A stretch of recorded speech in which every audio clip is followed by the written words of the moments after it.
আমরা তিলোত্তমা বলে একটি আমাদের একটা জায়গা হয়েছে আর কি, সেখান থেকে আমরা নিজেদের মতো পোস্ট করছি। কি করব বুঝতে পারছি না তো, সংশয়, ভয়, আবার এই দেশেই থাকতে হবে, রাজ্যে থাকতে হবে, কাজ করে খেতে হবে, খুব মনের মধ্যে ভয় হচ্ছে আর কি। তো আমরা তিলোত্তমা বলে গ্রুপে আমাদের একটা লেখা হয়েছে, তো সেটাই একটু পড়ে আপনাদেরকে শোনাতে চাইছি। আমরা বিচার চাই, আমরা এই জঘন্যতম অপরাধের বিচার চাই, কিন্তু কার কাছে চাইবো এবং কোন পদ্ধতিতে চাইবো বুঝতে পারছি না। আমরা সাধারণ ছাপোষা মানুষ, তাই আমরা শুধু চিৎকার করেছি, নইলে চুপ করে থেকেছি। আমরা দেখেছি আমাদের নির্বাচিত সরকার অপরাধের ন্যায় বিচার না করে নিজেদের গাফিলতি ঢাকতে দেশের সর্বোচ্চ আদালতের সামনে উপস্থিত। আমরা আরো দেখেছি রাজ্যের শাসক দল নিজেরাই বিচার চাইয়ের দাবিকে প্রহসনে পরিণত করার আপ্রাণ চেষ্টা চালাচ্ছে। আমরা একই সঙ্গে এটাও দেখছি বাকি ছোট বড় রাজনৈতিক দলগুলি অবস্থা বুঝে ঘোলা জলে মাছ ধরতে নেমেছে। আমরা সব দেখছি আর তার মধ্যেই প্রতিবাদ করার চেষ্টা করছি।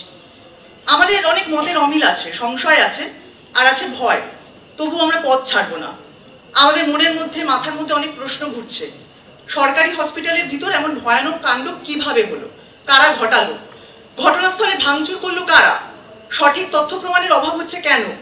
এসব আপাতত সর্বোচ্চ আদালতের বিচারাধীন। তাই মহামান্য সুপ্রিম কোর্ট এবং সিবিআই এর কাছে তিলোত্তমার নৃশংস হত্যা এবং ধর্ষণের মামলার বিচার চাই যত দ্রুত সম্ভব। এসব তো লিখেছি, আমরা জানি না কি হবে।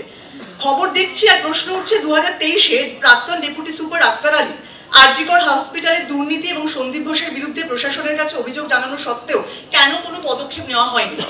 সমস্ত মিডিয়াতে যতগুলো চ্যানেল আছে, আমরা প্রত্যেকদিন টিভি দেখছি, রাত্রিবেলায় দেখছি যে আক্তার আলী যে ভদ্রলোক প্রাক্তন ডেপুটি সুপার, উনি সব জায়গায় নাকি গেছেন, মুখ্যমন্ত্রীর দপ্তর অব্দি গেছেন।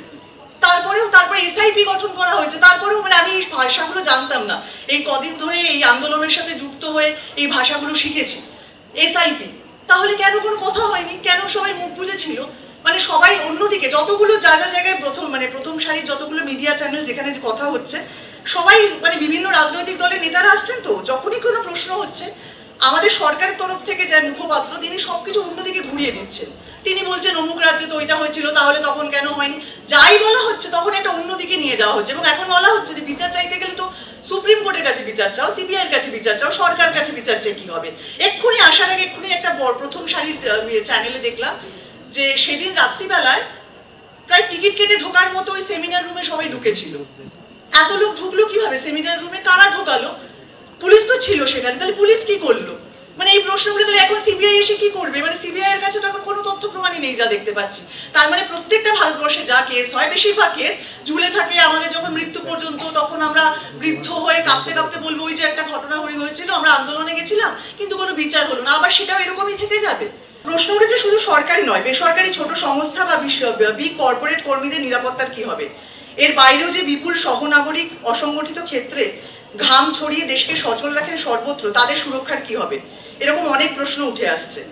যে গুটি কয়েক মানুষ এসব বলার চেষ্টা করেছেন, মানে আক্তার আলীর মতো, আমরা তাদের চিরকাল উপেক্ষা করেছি। এখন দুয়ারে আমাদের গুন্ডাতন্ত্র, দুয়ারে দুর্নীতি, দুয়ারে ধর্ষণ, খুন এসে পড়েছে।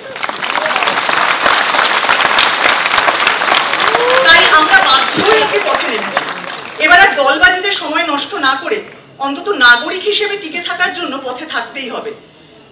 বর্তমান পৃথিবীতে কোনো রাষ্ট্রের উপর সম্পূর্ণ নির্ভরশীল হবার দিন গেছে। প্রশ্ন তুলতেই হবে প্রতিনিয়ত, যতক্ষণ না উপযুক্ত বিশ্বাসযোগ্য উত্তর পাচ্ছি। বুঝে গেছি থামলে চলবে না। নিজেদের অধিকার, নিজেদের দাবি নিজেদেরকেই বুঝে নিতে হবে। দরকার হলে লড়াই করেই আদায় করতে হবে, একজন সাধারণ মানুষ হিসেবে। ছোটবেলায় শুনতাম যে পড়াশোনায় ভালো না হলে নাকি ডাক্তার হওয়া যায় না, ডাক্তার হওয়ার জন্য প্রচুর নাম্বার পেতে হয়, প্রচুর খাটাখাটি করতে হয়। তো এখন দেখছি যে শুধু তো সেটা করলেও চলে না। মানে এখন তো দেখছি যে কিভাবে এই রাজনৈতিক নেতারা যারা রয়েছেন তাদেরকেও কিভাবে সামাল দেবো, একটা সামান্য জায়গাতে কিভাবে।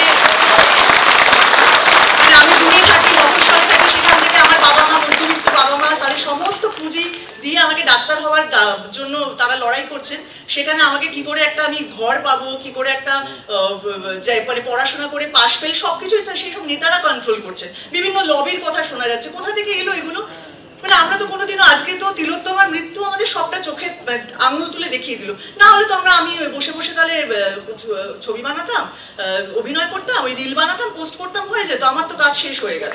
কিন্তু এই যে নাগরিক হিসেবে আমাদের যে দায়িত্ব, তিলোত্তমার মৃত্যু সেটা বোধহয় আমাদেরকে একেবারে দাগিয়ে দিল যে এবার তোমাদেরকে পথে নামতে হবে। না হলে পরে এই যে আন্দোলনে আমরা নেমেছি, আমাদেরও কিন্তু একটা সময় তিলোত্তমার মতোই অবস্থা হবে। এইটা আমি লিখে দিতে পারি, এটা আমি বলে দিতে পারি যে এখানে আমরা যারা আছি ডাক্তারদের সাথে কথা বলছি, ওরাও কিন্তু আর ভালো থাকবে না, ওদেরকে ফেল করিয়ে দিই, কোথাও একটা ওদের বয়সটা পার করিয়ে দিয়ে এমন কোথাও পাঠিয়ে দেবে, তাহলে আমরা কোনোদিন এরপরে যদি আমরা আন্দোলনটা শেষ করে দিই, তারপরে ওদের হদিশও আমরা খুঁজে পাবো না, নিজেদেরও হয়তো খুঁজে পাবো না, ওদেরকেও আর পাবো না। তাই জন্য এখন এটা কিভাবে সুস্থভাবে চালানো যায়, আমরা 1 তারিখে একটা মহামিছিলের ডাক দিয়েছি। ওই যে বললাম প্রচুর সংশয়, প্রচুর ভয়, কি করব বুঝতে পারছি না, জানি না, ডাক তো দিয়েছি। আসুন সবাই এই আন্দোলন যতদিন চালিয়ে নেওয়া যায়, কারণ তারপরেও আস্তে আস্তে পুজো আসছে, পুজোর হয়তো এটাই মনের মধ্যে ভয় হচ্ছে যে পুজোর আনন্দে বোধহয় আমরা সবাই বোধহয় আস্তে আস্তে সামিল হয়ে যাব। মিডিয়া আমাদেরকে সত্যি কথা অনেক কিছু তুলে ধরছেন, যার জন্য আমরা এগুলো জানতে পারছি, কিন্তু তারপরেও হয়তো মিডিয়াও হয়তো পুজোতে মেতে উঠবে, তখন হয়তো আস্তে আস্তে এই আন্দোলনের যে মূল যে এটা মানে আমাদের যে শিকড়টা, সেটা বোধহয় আমরা আস্তে আস্তে হারিয়ে ফেলবো। সেইটা আমার একটা মনে ভয় হচ্ছে। সেটাই সবার কাছে অনুরোধ, যেন এই আন্দোলনটা চালিয়ে যাই যতক্ষণ আমরা বিচার পাচ্ছি, যতক্ষণ আমরা একটা সুস্থ সমাজ পাচ্ছি, যেখানে দুর্নীতি মুক্ত একটা সুস্থ সমাজ, যেখানে সিন্ডিকেট রাজ, হেলথ সিস্টেম, আমাদের কি বলে এডুকেশন সিস্টেম সবটাকে নষ্ট করে রেখে দিয়েছে। কোথাও আমার রিসেন্টলি বিয়ে হয়েছে, আমি আমার হাজবেন্ডকে বললাম যে মা হব, কোন দেশে মা হব, সন্তানকে নিয়ে এসে এই দেশে রেখে দিয়ে যাব? আমি চাই না এইরকম দেশে মা হতে।